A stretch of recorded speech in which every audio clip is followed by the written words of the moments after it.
Greetings all, and welcome to Lucas Sprues. In today's inbox reviews, we're going to be having a look at two 1/72nd scale World War II era Imperial Japanese Navy aircraft from Tamiya's range. One of which was a floatplane that was converted into a land-based fighter, and the other was a dive bomber which they attempted to convert into a submarine-based floatplane.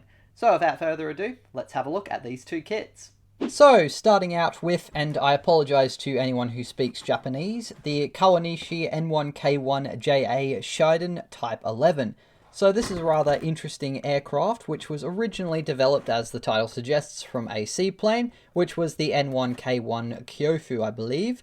And basically what they did is they ripped the floats off and replaced them with landing gear. And as you can see, the landing gear is a bit unique in the fact that it's telescopic, so it actually has to extend outwards when it's extended, and when it retracts, it kind of squashes in before retracting inwards. So this particular kit, according to ScareMates, came out in 2001, and as you can see, for the time, it has the typical artwork of an example of the finished model on a wooden table. I think this is both good in that it gives you something to sort of aspire to and some very nice inspiration, and it's pretty honest, but I do also think it looks a little bit dull just sort of having a model aircraft on a bench, but still not too bad. In the corner we have the Tamiya logo and a few details about the kit, including its dimensions in this scale, a number of 68, and a little thing that says it's part of the 72nd scale Warbird collection. And then on the sides we have a few little things saying about we have 4 different markings, which is quite a lot for a Tamiya kit of this size. And one of them is, as seen here, from the 341st Naval Fighter Group, part of the 402nd Fighter Squadron. On the side here, we just have a repeat of the box art, and on the top here, we have some more pictures of the finished model showing some of the nice details, and we have a guide here for all of the paints that are required to finish this kit, along with a little mention of Tamiya cement and the use of Tamiya's paints. Unfortunately, I can't read Japanese, but I believe it's talking about using acrylics or enamels for these ones. And the AS paint ranges are the sort of spray ones, although by the looks of things you have a equivalent in the acrylics range or enamel ones that you could use if you want to brush or airbrush. On the back of the box there's nothing, it's just an empty box. So this one is a top opener, and I'll pop it open now. And as you can see, we have the instructions, along with a single set of light grey sprues in one bag here, plus a extra smaller bag for the clear parts and 2 polycaps. And then there's a few little bits on the inside here talking about some warnings and sort of a rough guide on starting out with building models, but nothing too serious. So, having a look at our instructions, they are in a fold-out format and printed in black and white, which in my opinion is not ideal, but it's still perfectly serviceable. I find that they sometimes get in the way, but you can always sort of fold them over so they don't take up as much space on your workbench. But anyways, on the front we have again a picture of a finished model, and we've got a fair bit of detail history about the development of the N1KJ as a fighter with landing gear.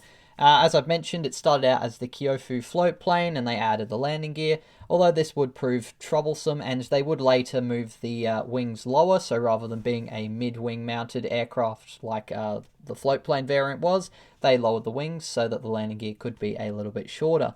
So a bit of an interesting aircraft and a rather unusual development for a single-seat fighter during World War II. Opening up the page, we have some usual guides in various languages, including English and Japanese, for if you're starting out, which is really nice. And then we have assembly beginning with the cockpit halves. So there's 2 halves for the fuselage, which you can join after you've painted the inside, and as you can see they've sort of got separate painting guides with the codes very clearly labelled for the colours in Tamiya, which is pretty easy to follow. We've got a few other little guides here on how to move about assembling the model, which is always nice, especially if you're starting out, so it looks like it's quite beginner friendly.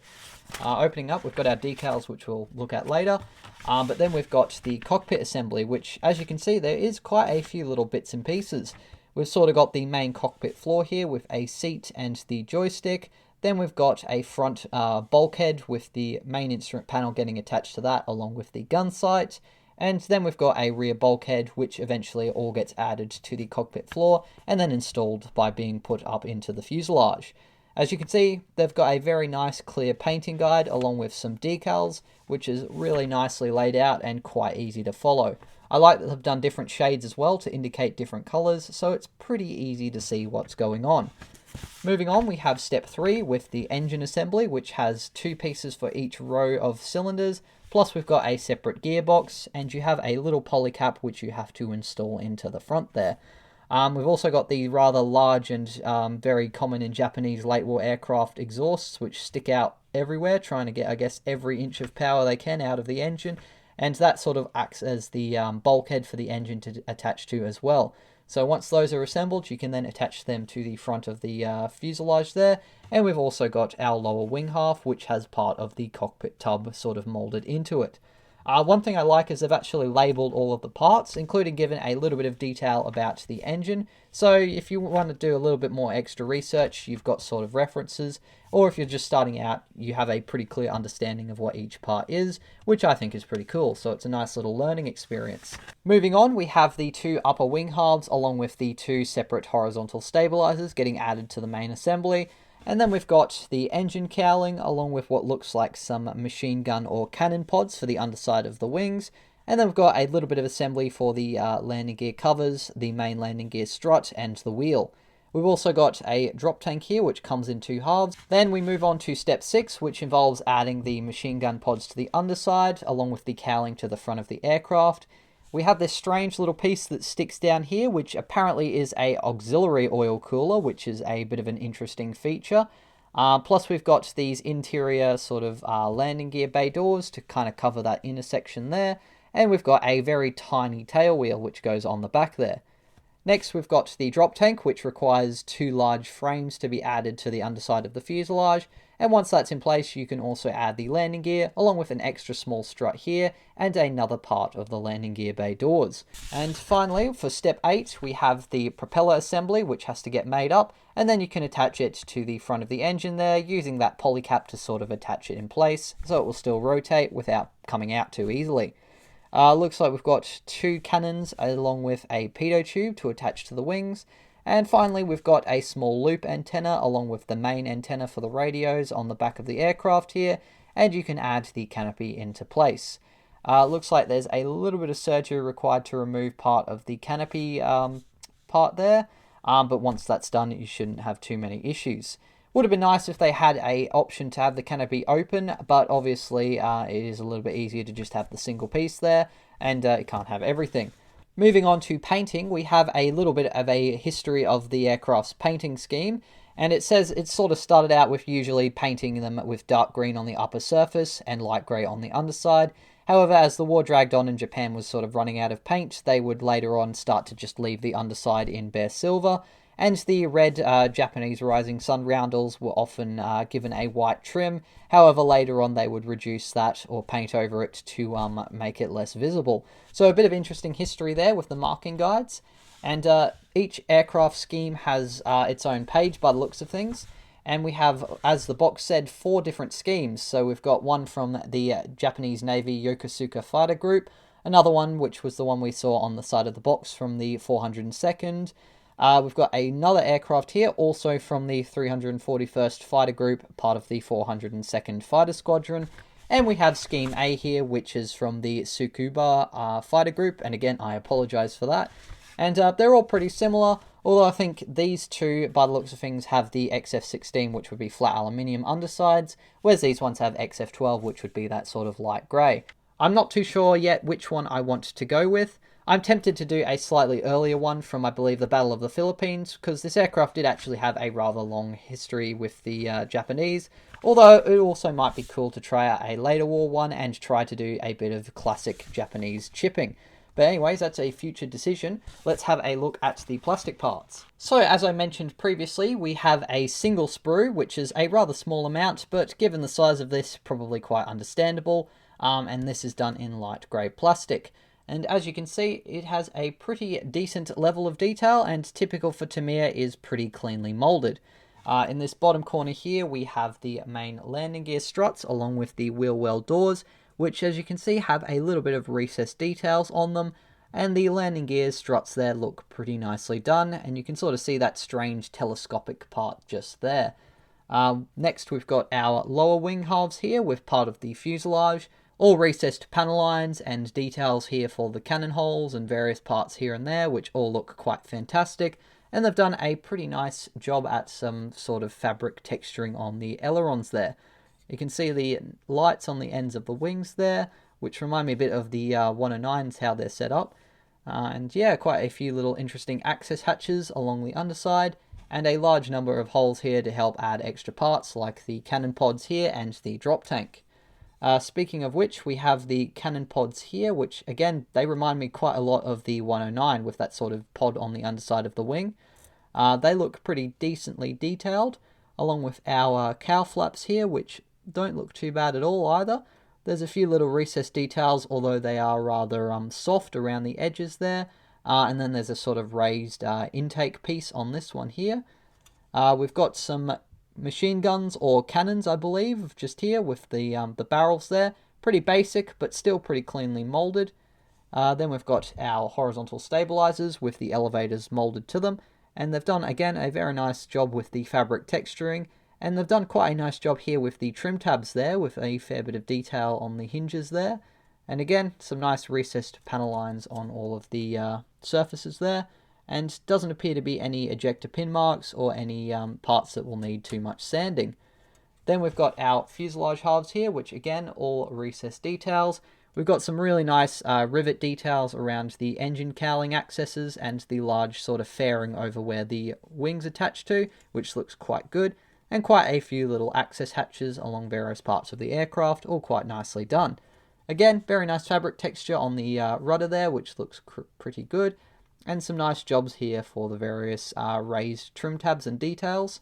On the inside, we have a little bit of raised ribbing details for the interior of the cockpit, and all of the ejector pin marks are in nice invisible spots, which aren't going to get in the way. I should also mention for the upper wings here, we have a little bit of raised details for the inside of the wheel well, although nothing fantastic, and there does appear to be a few ejector pin marks and imperfections on the inside there, but nothing too major. On the upper surface of the wings, we have the fabric covering for the ailerons there, looking pretty good, and some really nice jobs for all of those recessed access hatches and panel lines along the wing there, and a little hole there to help line up the cannons on the side, and the pitot tube on the left wing here. Here we've got our engine, which has some very nice recessed and raised details for the various cylinder heads and wiring, which looks pretty great. Done a nice job here with the exhausts. There's a little bit of flashing and a few imperfections, but nothing that can't be cleaned up. Then we've got our tail wheel here, which looks pretty decent as well. Got the spinner, which is quite cleanly molded and nicely done. Got those smaller landing gear doors for the inside there with some nice details. Here we've got our cockpit floor, which doesn't look too bad at all. They've done a nice job adding some raised details for the sidewalls there and various little parts here and there. And the rudders are quite nice and cleanly molded. They seem to be quite an interesting setup, a very wide cockpit by the looks of things, without much detail on the side. It's sort of all on these pedestals, which is interesting. Then we've got what looks like the bulkhead for the front of the cockpit, and then the other one here for the rear, along with our seat, which looks pretty good. They've done quite a nice job adding those extra details on the inside of the seat there, which is pretty cool. Then we've got our joystick here, which is reasonably basic, but looks like they've done a nice job trying to add that extra shaping and the connection for the control pulleys. Got the parts here to attach the drop tank to the fuselage. Get my finger out of there.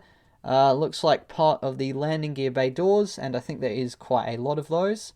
Then we've got some other little struts here. Looks like an antenna, all cleanly molded. The base of the propeller, and then the four-bladed propeller itself, which is quite small and skinny for a 72nd scale aircraft. I'm used to stuff like the P-47, which has much bigger blades. Then we've got the main wheels there, which look pretty nicely done. Very crisp and cleanly molded, with some nice recessed details for the hub there, and some very nice raised ones for the other side here.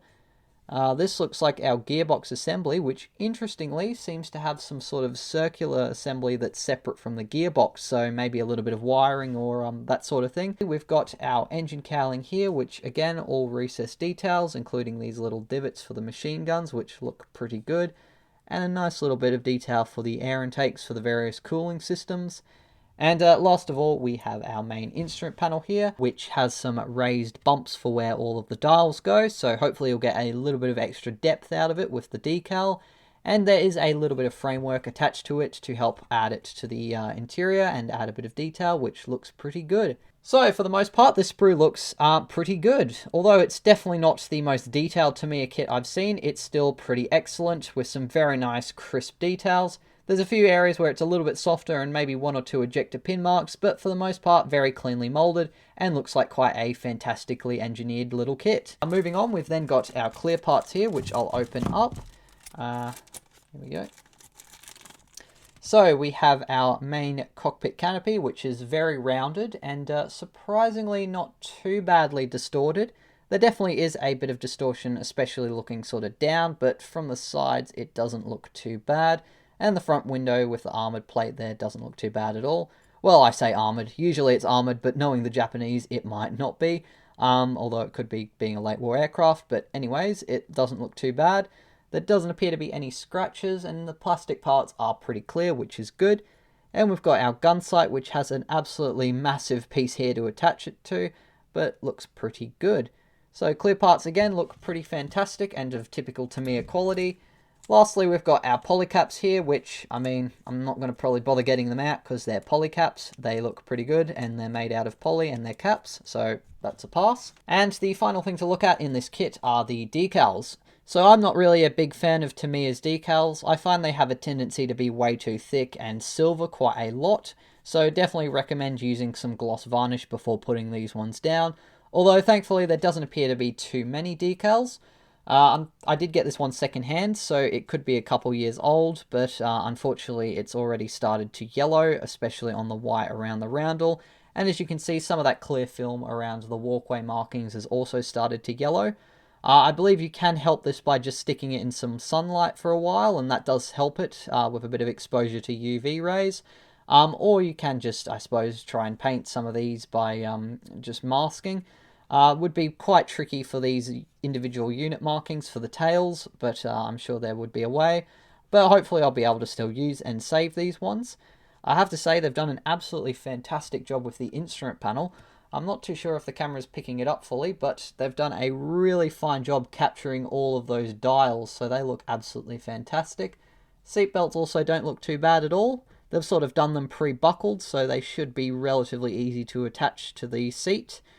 And some of these fine common stencils, like the serial, I believe, details, and these walkway markings are pretty nicely done. And they've done the yellow bars for the wings for identification, and they've even done a hole there to help line it up with the machine gun there, or cannon. So that looks pretty good, although I'll probably just paint these because that's probably a little bit easier than trying to bend these and get them to conform. So for the most part, decals look pretty decent. Again, not a huge fan of Tamiya decals, and these ones might need a little bit of work to save them, but for the most part, they look reasonably good. Moving on to the next aircraft, we have the Aichi M6A1 Seiran, and I apologise if I've mispronounced that one as well. And this aircraft's a bit of an interesting one. It was basically developed to be launched off of Japan's giant I-400 class submarines and used for special attacks against mainland America by basically launching them off the submarines, bombing them, and then hopefully returning them back to the submarines. So a bit of an interesting concept, and the Seiran itself was originally supposed to be based on the Yokosuka D4Y, which Aichi had been licensed producing, although in the end it was found that converting the D4Y one to a float plane was more complicated, so they basically went for a clean sheet design, although there's still a lot of resemblance to the D4Y, and I'm sure a lot of very similar components were used if possible, including the Daimler-Benz engine, which was being licensed produced. So a bit of an interesting aircraft and a bit of an obscure one as well. The layout of the box is pretty much the same as the Shiden that we had a look at previously, with a nice picture of a finished model on the front. Even though it's a bit more plain than a perhaps classic Roy Cross box artwork, it's still pretty decent, and it does give you a little bit of inspiration for what you're sort of aiming for. And it appears we have a nice little platform for the aircraft to rest on when it's not on the water, which is a nice touch. On the bottom here, we have another couple of pictures of the finished model, and in this text here, it appears to point out that we have an 800 kilogram bomb, which is a nice inclusion. On the sides, we just have a repeat of the box art, and on the top, much like with the Shiden, we have the same color guide here with the various Tamiya colors you'll need to complete this model, and we have a few more pictures of the finished model with nothing on the underside of the box. Opening up, we have the instructions. You get a copy in Japanese and also in English, I believe, along with some decals, and a few more sprues this time. We have two sort of light grey, yellowish molded sprues plus a set of clear sprues just here. And we've also got some polycaps. Okay, so I was mistaken. We only have one set of instructions. However, they have various translations, including Japanese, English, German, and I believe that is French. So yeah, they've got a picture of the aircraft on the front there and a few little drawings of the I-400 class submarines that they were supposed to serve on. And we've got a very nice detailed history that once again covers the development of the M6A1. And then we've got an interesting picture here of one of the M6A1s that is being restored in the Smithsonian. I believe, yeah, it says 1997 is the date of this picture, which is also when this tooling was released, so that's quite cool. And then over the page we have our actual assembly guide. So as usual, we've got some sort of basic guides there, which is very beginner friendly, and it's in various languages, so pretty easy to follow. And assembly starts with the interior, which is quite complicated by the looks of things. We've sort of got this section here with various bits of radio and navigation equipment being attached to a shelf. And once that assembly is made, you attach it to the cockpit floor, which also has what looks like a headrest for the pilot. Looks like we've got some very nice sidewall and molded details on the floor there, which look pretty good. Then we've got the rear gunner, which appears to have his gun in the stowed position and his seat facing forward. Although I believe, like a lot of Japanese dive bombers, you could sort of flick that around so that you could operate the gun. And of course, we've got the pilot seat and the joystick. Moving on, we've got a separate piece here for the pilot's instrument panel, along with a clear gun sight. Then we've got another little bit of floor or bulkhead sort of behind the rear gunner station where the machine gun goes. And we've also got some exhausts to add before joining the fuselage halves and adding the cockpit. It looks like we need to put a bit of weight in the nose, which I guess makes sense seeing as this is a float plane, which would have been sort of sitting on the middle of its center of gravity. So it recommends about 12 grams, which is not included in this kit. I'd imagine though, since you've got the floats, it might be alright to leave that out, but maybe better to do so just in case. Then we've got the radiator, which consists of the main radiator piece and then the sort of cover that goes on top of it, plus the opening section, followed by the wings, which have a bottom half and then two upper parts which go on the upper surface there. Turning over the page, we add the wings to the fuselage along with the horizontal stabilizers and the top of the tail. I believe they recycled this tooling and made the land-based training version of this aircraft, which sort of had the tail chopped at the top there, so that might be a separate piece to allow that different use of this tooling, so that's kind of cool. Then we've got what looks like some sort of exhaust or maybe some cow flaps for the underside of the engine there, along with the bomb attachment points, which come in two pieces. Following this, we have our 800 kilogram bomb, which consists of two halves and a tail piece. And then we've got one set of the floats, although I believe those instructions are telling you to use those different parts to make the two sets. And once the bomb and floats have been assembled, you can then add them to the underside of the aircraft. And after you've added the canopy and looks like a few little antennas, the pitot tube and the propeller, which requires a little bit of assembly and includes a polycap, then you pretty much are finished. Looks like you've got an option here for a telescopic gun sight on the outside of the canopy there, so perhaps a different modification depending on which M6A1 you're building. And as we saw on the front of the box, we have this sort of transport for the floats to sit on, which consists of a large wooden platform with some extra wooden pieces here. Looks like a couple of wheels to help it move. And then we've got these sort of jacks to put it up when the platform is not in use. And it looks like another little tail wheel here to balance out the platform. And once you've assembled that, you can obviously put the aircraft on. Ah, no, I was mistaken. I thought these might have been jacks to have it on the ground, but it turns out those are to hold on to the floats. So quite a nice little inclusion. I'm sure a lot of people are going to be happy to have a dolly, seeing as you don't really have any pilot figures, so probably won't be able to display it in flight unless you've got a few spares. So yeah, the inclusion of a dolly is quite nice. And finally, turning over the page, we have our marking guide, which appears to be in a pretty standard dark green with grey undersides for the Imperial Japanese Navy, with markings for the 631st, and I apologise, Kaiguan Kokutai.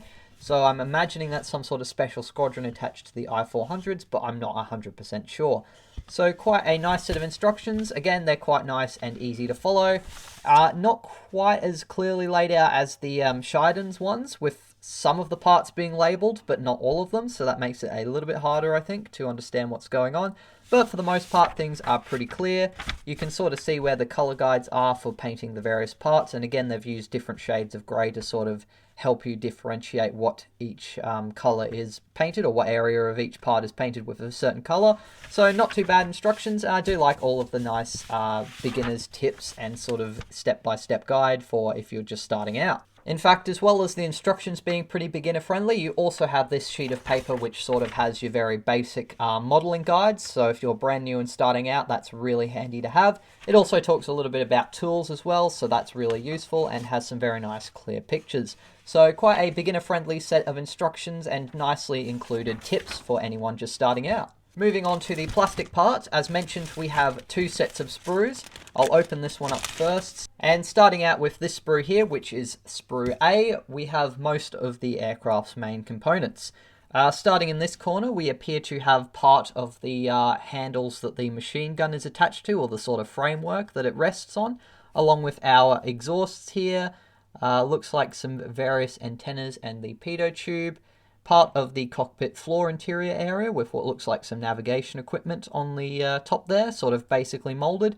And we've got our little machine gun, which I suspect is like a 30 caliber or 7mm machine gun for the rear.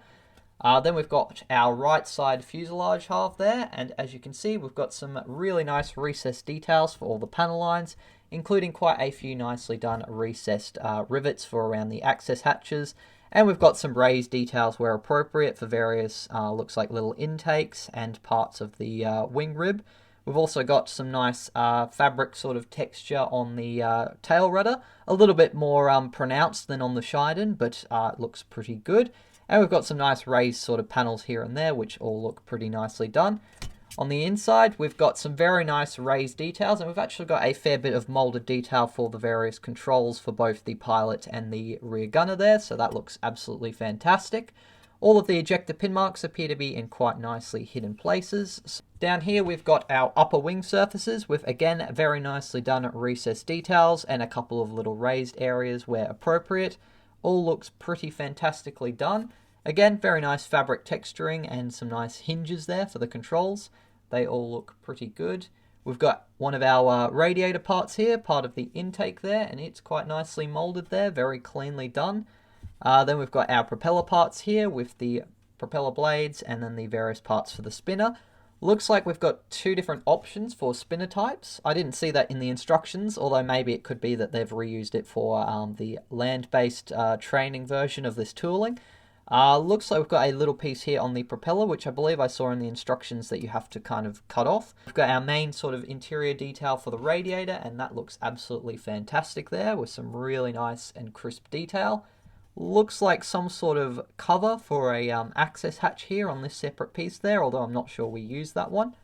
Then we've got the underside of the wings here with some fantastic, very deep and crisp detail, especially around the bomb release mechanism and towards the rear of the radiator. Got a lot of little guide pins to help line up parts, which is pretty excellent. And of course you can see the spot where our floats will attach to. I quite like how they've done these extra reinforcing ribbing parts there with the raised panels but still recessed rivet lines. I think that looks absolutely fantastic. We've got our horizontal stabilizers here with, again, a very fantastic level of detail. They look a little bit strange here. It almost looks like they've built the elevator in two separate pieces. Maybe it's because with the aircraft they would have disassembled it partially for transport on the submarine, so maybe from this point it sort of attaches on.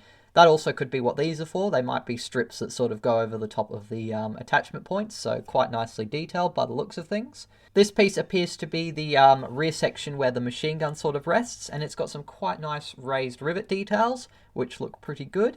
We've got our 800 kilogram bomb here with some nice little bits of detail for the fusing and the fins there. So yeah, that looks pretty nice. And we've got some very excellent recessed and raised details in both the rear gunner and the pilot's compartments there, which look fantastic. These appear to be part of the radiator system that I think attached to these little pieces here. There does appear to be a ejector pin mark on both of them, but that shouldn't be too difficult to clean up. And finally, we've got our left fuselage half here, which looks equally fantastic as our other side. Interestingly, we've got a sort of intake that's on the engine cowling there. I suspect it's for like a supercharger intake, much like what the Germans did. Given that it's using a Daimler engine, that probably makes sense. And then on the inside, we've got, once again, some fantastic raised details for the pilot and the rear gunner stations there that look great. Then we've got our instrument panels. It appears we've got the main set here for the pilot, and then a secondary set with some radio gear for the rear gunner. Looks like this might be our telescopic sight with some other small little accessory pieces. We've got our shackles here to attach the 800 kilogram bomb. A joystick here for the pilot with some fantastic details molded to it, including all the trigger switches. And various little bits of navigation equipment for the rear gunner. And finally, we've got the seats, which appear to be the main one here for the pilot, which has a little bit of a sort of fabric-y divot texture on the rear, but otherwise nothing too much. And the rear gunner's seat is pretty simple as well, with just sort of some raised details for the various bits of framework. So in typical Tamiya fashion, some very fantastically detailed sprues, and it's all very cleanly molded. I suspect that it will go together really easily as well, so quite a nice kit for beginners, and there is quite a lot of fantastic detail for a more experienced modeler to have a play with. Up next we have our second set of sprues here, which appear to contain the pontoons along with the cart or the dolly that it sort of rests on. With, again, some very nice recessed panel lining on the bottom there, and the various access hatches to, I guess, drain out the floats. Got some nice little bits of detail on the rudder there. I suspect when the aircraft's in the water, this can sort of come down so that it's got a little bit more directional control, but if it's stored up on the dolly, then it would have been retracted. We've got some very nice and clearly defined raised details here where the attachment points are for the pontoons, and there's also some nice recessed rivet details on them, so they all look quite fantastic. All of them are pretty cleanly molded as well, and interestingly, only one half appears to contain the rudder. On this sprue, we also have our top part of our tail, which is for the float version of the M6A1, so I suspect this sprue is basically dedicated to this variant. And of course, we've got our fantastic looking dolly here with some very nice molded platforms there out of wood, which look fantastic. A lot of little guide pins and stuff to help line up parts, and then we've got our little mounting points for the pontoons to sit on. I suspect it's a mix of wood and metal, so quite nicely done with all those rivet details. And we've got some really fantastically molded wheels, which are very, very cleanly done, which look excellent. Also got our little tow bar, I guess, for the dolly to be pulled. And in this corner here, we have that tiny wheel that sort of helps rest the towing part of the trolley there. So again, quite a fantastically done set of sprues with some very nice details and quite cleanly molded. The last two bags we have contain the polycaps. Again, not going to go into too much detail. These are basically just little rubber polycaps as mentioned in the Shiden. And as for our clear parts, they are in this little bag here, which is nice. It helps protect them from getting scratched by the other sprues. And it appears we have a few little bits here. So we've got the main canopy section there, which is very crystal clear. Again, there's quite a lot of curving on these canopy parts, but the distortion is reasonably limited when you're trying to kind of look through them. We've got the two options here for the front canopy, with either the one with a hole in it for the telescopic sight and the one that doesn't.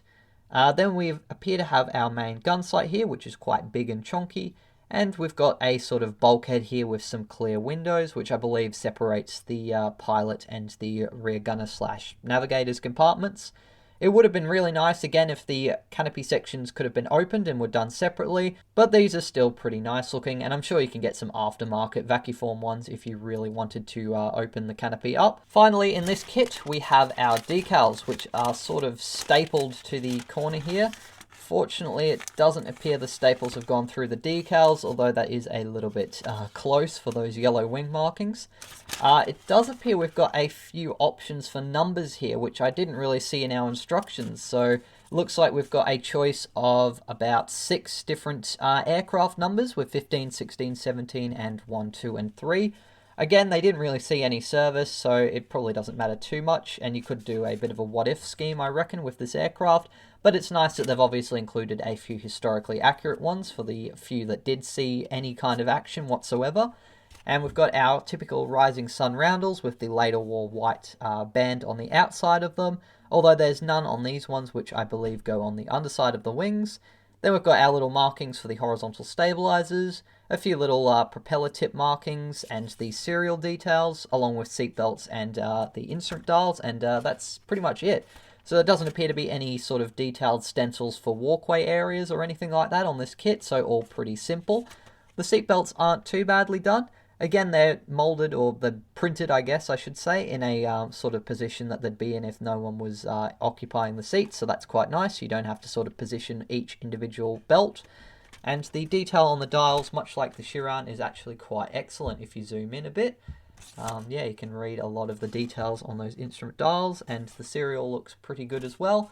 But otherwise, pretty simple set of decals.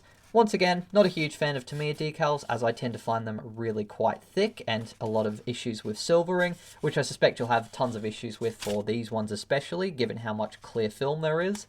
But with a bit of clear varnish and some decal softener and various products, you can sort of make the most out of them, and they're really not awful. They are going to be relatively durable. So that pretty much wraps up my look at both the Tamiya Seiran and Shiden in 1/72nd scale. I have to say, although these kits don't include openable canopies or pilot figures, which would have been a nice touch, they're still quite excellent looking kits. While recording, I forgot to mention about pricing, but in most cases, both of these kits seem to retail for a roundabout or below 20 AUD brand new, which I think is a really great price. I picked up the Shiden second-hand for about 14 AUD, and the Seiran I got from the Queensland Air Museum, which I volunteer at, and as a member you get a 25% discount in their shop, so I ended up paying 16 AUD for it brand new, which was even better. It's great that both of these kits are still available, even though they are a couple years old now, and it's easy to find them both brand new, at least in Australia, and also second-hand, which is great. So I'm definitely looking forward to building both of these as a bit of a more simpler build, and also a chance to test some different Japanese colours and have a little bit of fun doing something that's less complicated, and I won't be doing any 3D printed upgrades and modifications to. Thank you very much for watching this video. I do hope you enjoyed it and got something out of it. If you did, please be sure to leave a like and also subscribe to the channel, as it really helps out. And if you want to give some extra special support, then please consider joining my patrons, who not only fund buying these kits, but also the products I use to make them and the time I spend making videos for this channel. I've actually pre-recorded this video, and during this week I'll be having my wisdom teeth removed, so I apologise if I am a little bit slow replying to some comments. And I apologise for being a little bit slow with producing videos and also focusing a bit more on inbox reviews rather than the build videos or the animations. The last couple of weeks have been a little bit busy for me with planning some live stuff and also helping out to the Queensland Air Museum, where, as I've mentioned, I volunteer with one of their open days. But I've got some proper build videos and some stop motions on the way, so once I've recovered from my wisdom teeth removal, I should be getting into those and have them out not long after. But otherwise, thanks again for watching this one, and until the next video, as always, take care and model on.